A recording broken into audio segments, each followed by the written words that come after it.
द्रौपदी को भले ही 5 पति थे, लेकिन वो एक सती नारी और जोगमाया थी। उसकी उत्पत्ति भगवान शिव के कारण हुई थी। एक दिन ब्रह्मपुरी में ब्रह्मा जी 4 वेद पढ़ रहे थे और भगवान शिव सुन रहे थे। ब्रह्मा जी के 4 मुख से 4 वेद की अविरत वाणी बह रही थी, लेकिन ब्रह्मा जी का 5वां मुख हची हची ऐसा शब्द उच्चारण करके भगवान शिव को वेद की अमृत वाणी सुनने में विघ्न डाल रहा था। भगवान भोलेनाथ ने क्रोधित होकर उस 5वें मुख को अपने त्रिशूल से छेद दिया। जब भोलेनाथ का क्रोध शांत हुआ, तब उनको ज्ञात हुआ कि ब्रह्मा जी का मुख छेदने के कारण उनको ब्रह्म हत्या का पाप लगा और शरीर श्याम पड़ गया है। उन्होंने ब्रह्मा जी को कहा कि हे ब्रह्मदेव, आपका मुख छेदने के कारण मुझे ब्रह्म हत्या लगी। आप कृपा करके मुझे ब्रह्म हत्या का निवारण करने का उपाय बताओ। ब्रह्मा जी ने कहा कि उसका कोई उपाय नहीं है, लेकिन हमें भगवान विष्णु के शरण में जाना चाहिए। ब्रह्मा जी शिव को लेकर भगवान विष्णु के पास पहुँचे और समग्र घटना बताई।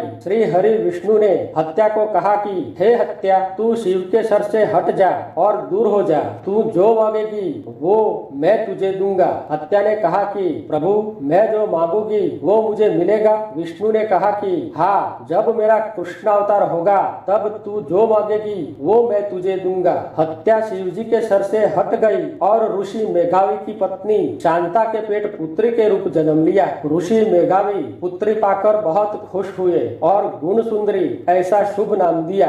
गुण सुंदरी जब बाल्यावस्था में थी, तब ही उसकी माता शांता का निधन हो गया। ऋषि मेघावी ने अपनी बेटी को पाल पोस कर बड़ी की। अब ऋषि मेघावी अपनी उम्र के कारण बीमार रहने लगे। उनको गुण सुंदरी के विवाह की चिंता होने लगी। एक दिन वो गुण सुंदरी के लिए लड़का ढूंढने चल पड़े, लेकिन दुर्भाग्यवश रास्ते में ही उनका निधन हो गया। पिता के मृत्यु के कारण निराश होकर गुण सुंदरी सब कुछ छोड़कर वन में तपस्या करने चली गई। उसने अपने पांव के अंगूठे पर खड़े रहकर भगवान शिव की कठोर तपस्या की। गुण सुंदरी की तपस्या से खुश होकर भगवान भोलेनाथ प्रकट हुए और बोले कि बेटी, तुझे क्या चाहिए? गुण सुंदरी ने कहा कि प्रभु, मुझे धर्मपरायण, बलशाली, बुद्धिमान, भविष्य को देखने वाला और सुंदर पति दो। भगवान भोलेनाथ के दर्शन से गेली हुई गुण सुंदरी ने मुझे पति दो प्रभु, पति दो ऐसा 5 बार बोल दिया। भगवान शिव ने सोचा कि ऐसे 5 गुण एक ही आदमी में तो नामुमकिन है। भगवान शिव ने कहा कि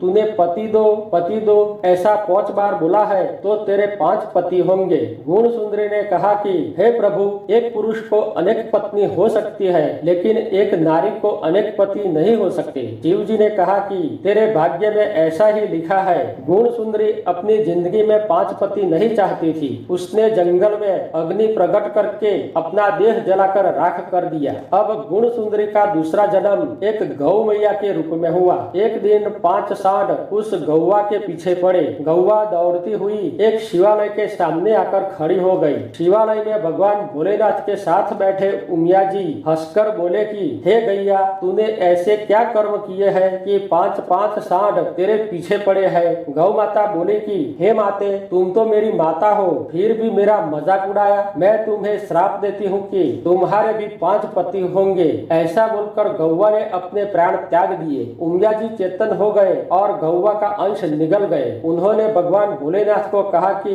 प्रभु, मैं तो श्रापित हुई, मुझे 5 पति करने पड़ेंगे। शिव जी ने कहा कि मेरे 5 स्वरूप को 5 पति मान लो। माता उमिया ने कहा कि नहीं प्रभु, ऐसे श्राप का निवारण नहीं होगा। फिर भोलेनाथ बोले कि पंचाल देश में राजा द्रौपद पुत्रादिक यज्ञ कर रहा है। आप जो गौवा का अंश निगल गए हो, उसकी एक बालिका बनाओ और मैं एक बालक की रचना करता हूँ। उन दोनों भाई बहन को उस यज्ञ के अग्नि कुंड से प्रकट करो। राजा द्रौपद ने किया हुआ यज्ञ में जब ब्राह्मणों ने अंतिम आहुति दी, तब अग्नि कुंड से एक पुत्री और एक पुत्र प्रकट हुआ। राजा द्रौपद पुत्र और पुत्री दोनों पाकर बड़ा खुश हुआ। उसने अपने नाम से पुत्री का नाम द्रौपदी रखा और पुत्र का नाम दुष्टदुम्न रखा। द्रौपद का देश पंचाल होने के कारण द्रौपदी पंचाली भी कहलाती थी। उस द्रौपदी ने आगे जाके 5 पांडवों को पति के रूप में पाया। भगवान श्री कृष्ण ने विष्णु स्वरूप में दिया हुआ वचन अनुसार द्रौपदी को अपनी बहन मानकर सारी जिंदगी साथ दिया।